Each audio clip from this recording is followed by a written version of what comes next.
बदले की आग में जल रही कोलकाता ने मची ऐसी घातक तबाही, धुआं धुआं हो गई दिल्ली की टीम। कोलकाता के दो शेरों ने बजा दिया दिल्ली के गेंदबाजों का बीन, झूमने लगे किंग खान। कोलकाता ने तोड़ दिया दिल्ली का घमंड, दिल्ली एक्सप्रेस को जीत की पटरी से नीचे उतारा। फिल साल्ट ने 3 ओवर में लिख डाली दिल्ली की बर्बादी, फेल हो गया पंत का हर दाव। मैच शुरू होने से पहले ही पंत से हो गई थी बड़ी गलती, लेकिन फिर खराब बल्लेबाजी ने दिल्ली को कहीं का नहीं छोड़ा। लेकिन जीत के बाद भी क्यों भड़का किंग खान का गुस्सा। मैच दिल्ली हारी और मैच के बाद ऋषभ पंत मैदान पर ही बेदम होकर बैठ गए। अपनी गलती पर ऋषभ पंत पछता रहे थे कि आखिर उन्होंने ऐसा क्यों किया। ऋषभ पंत लगातार कई मैच से हीरो बन गए थे। जिस तरह की कामयाबी उन्होंने अपनी कप्तानी में दिल्ली को जीत दिलाकर दर्ज कराई थी, हर कोई कह रहा था कि ऋषभ पंत का तोड़ किसी दूसरी टीम के पास नहीं है। लेकिन इस मुकाबले में जिस तरह की गलती ऋषभ पंत ने की, उनकी गलतियों की वजह से ही कोलकाता नाइट राइडर इस मुकाबले में बहुत आसानी से जीत गई।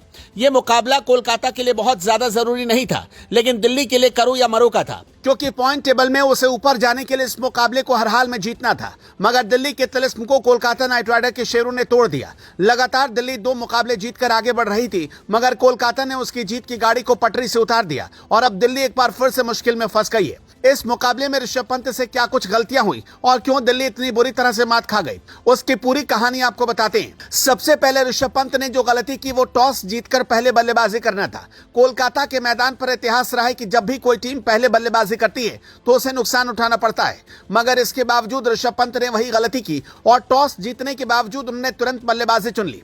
बल्लेबाजी चुननी बड़ी बात नहीं थी, लेकिन जिस तरह का खेल इस बार दिल्ली की तरफ से दिखाया गया, कभी भी ऐसा नहीं लगा कि दिल्ली मैदान पर जीतने के लिए उतरी हो। दिल्ली को उम्मीद थी कि ओपनर इस बार भी कमाल करेंगे, लेकिन यह भी नहीं हुआ, क्योंकि पृथ्वी शॉ सिर्फ 13 रन बनाकर आउट हो गए, जबकि 12 रन बनाकर जैक फ्रेजर मैकगर्क भी पवेलियन की राह देखते बने। जैक से काफी ज्यादा उम्मीद थी, क्योंकि वो लगातार अच्छी पारी खेल रहे थे, लेकिन जब ओपनिंग पर ही काले बादल आए तो दिल्ली की पूरी टीम ताश के पत्तों की तरह धराशायी हो गई। ऋषभ पंत ने कुछ हद तक कप्तानी पारी खेलने की कोशिश की, लेकिन वो भी दूसरे छोर से गिर रहे विकेट की वजह से परेशान हो गए और एक लंबा शॉट लगाने के चक्कर में सिर्फ 27 रन बनाकर वो भी आउट हो गए। इसके बाद कुलदीप यादव ने 35 रन की पारी खेलकर किसी तरह दिल्ली के स्कोर को 153 रन तक पहुंचा दिया। लेकिन कोलकाता जैसी घातक टीम के आगे इतना स्कोर ज्यादा नहीं था। जैसे ही फिल साल्ट मैदान पर उतरे, उन्होंने धुआंधार तरीके से अपनी बल्लेबाजी शुरू की और पहले पावर प्ले में ही दिल्ली की मुट्ठी से मैच को अपने नाम कर लिया। साल्ट ने घातक बल्लेबाजी करते हुए इस मुकाबले में धुआंधार 68 रनों की पारी खेली, जबकि सुनील नरेन इस मुकाबले में 15 रन बना सके।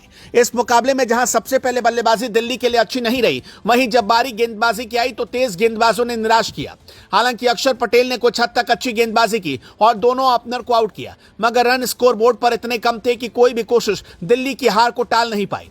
इस मुकाबले में खराब फील्डिंग भी दिल्ली की तरफ से देखने को मिली। शुरुआत में ही फिल साल्ट का कैच छूटा और उन्होंने तगड़ी पारी खेलकर दिल्ली को इस मुकाबले में हार की दहलीज तक पहुंचा दिया। अगर गेंदबाजी की बात की जाए तो कोलकाता की तरफ से इस मुकाबले में वरुण चक्रवर्ती ने काफी ज्यादा प्रभावित किया। उन्होंने सिर्फ 16 रन देकर 3 विकेट झटके, जिसकी वजह से दिल्ली की कमर टूट गई। इस मुकाबले में जीत के साथ कोलकाता ने एक बार फिर अपनी ताकत दिखाई और पॉइंट टेबल में ऊपर बनी हुई है, लेकिन दिल्ली के लिए मुश्किल बढ़ गई। जिस तरह का प्रदर्शन कोलकाता की तरफ से किया जा रहा, क्रिकेट के एक्सपर्ट मान रहे हैं कि इस बार कोलकाता चैंपियन बन सकती है। आपको इस पर क्या लगता है, हमें कमेंट में जरूर बताएं।